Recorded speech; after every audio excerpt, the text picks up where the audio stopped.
So next on our self-tape spiral of stress. Missing All right. deadlines or putting them off, I think, is a good indication. Like we already talked about getting the audition notice and feeling that like dread of like, oh Mm-hmm. crap, when am I going to do this? Versus feeling pumped and excited. So if Yeah. you initially have feelings of procrastination, like you get it on a Wednesday and you haven't even really figured out how you're going to do it till Saturday night or Sunday and it's due Monday. Yeah. So putting them off to the last minute is a really good indication that you're in the self-tape spiral of stress.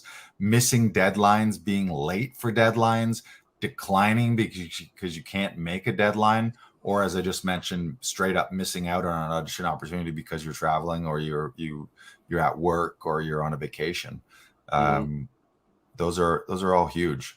And if any of those are happening to you, you're probably in the self-tape spiral of stress.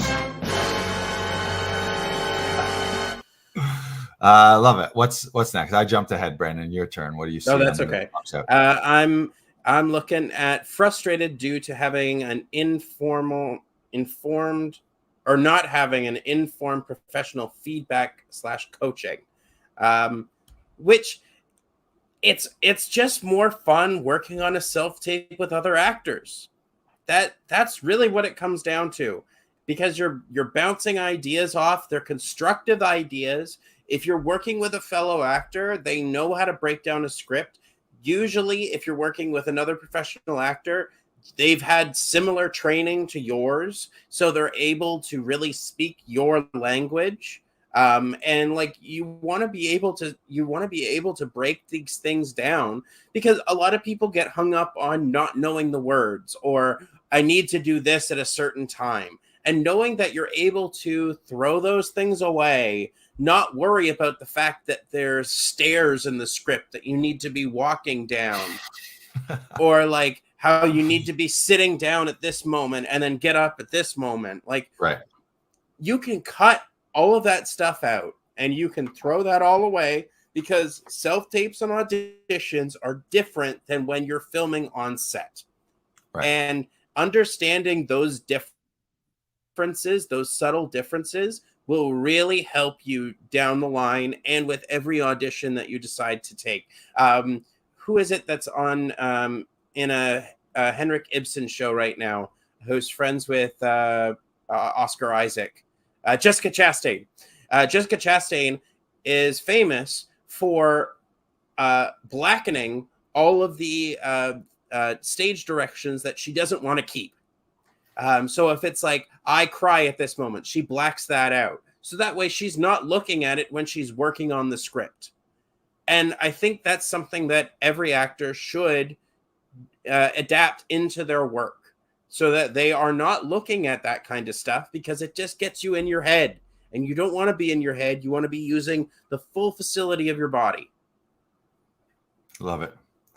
Yeah. So feeling uncertain about your performance or the effectiveness of it, like, you're not going to ask your neighbor or your friend or your untrained, like if your wife or husband is not an actor, then why are you asking them for feedback? And then also you need to ask, are you getting feedback as an actor, or are you getting feedback as a spouse?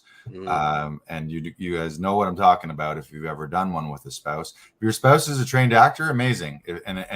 And also it doesn't affect your relationship to work together. Like if you're that isn't stressful for you, and sometimes it is, even if you're both trained, because maybe you have different outlooks on a scene, and maybe you like to separate your relationship from your professional world and have fun as a couple, and then go off and work professionally individually.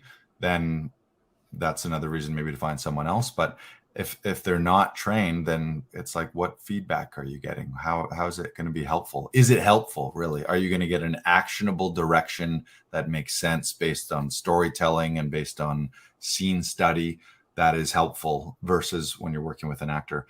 Let's go through a few more of these here. Yeah.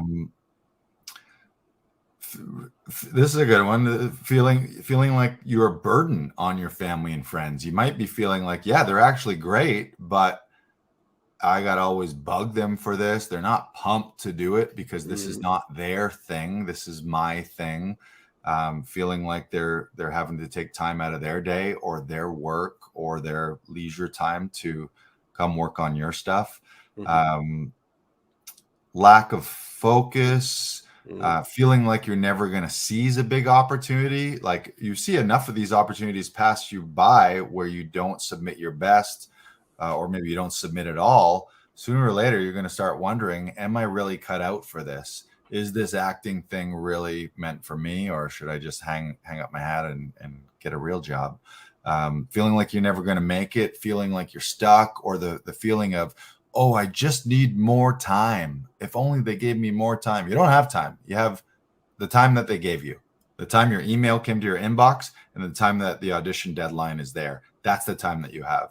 So you need to figure out how to use the most of that time, or how to most effectively use the time that you have, rather than complain about, oh, if they just gave me more time, I knew this is the perfect role for me. It's just so much text. I need more time. I need more time. Everyone's got the same amount of time. So just use it more effectively by having a professional home setup, by working with professionals, and then don't worry about getting more time. You can actually see yourself as the problem solver and as the guy that doesn't need extra time. You can get it last minute, turn it around real quick because you've gotten used to doing it.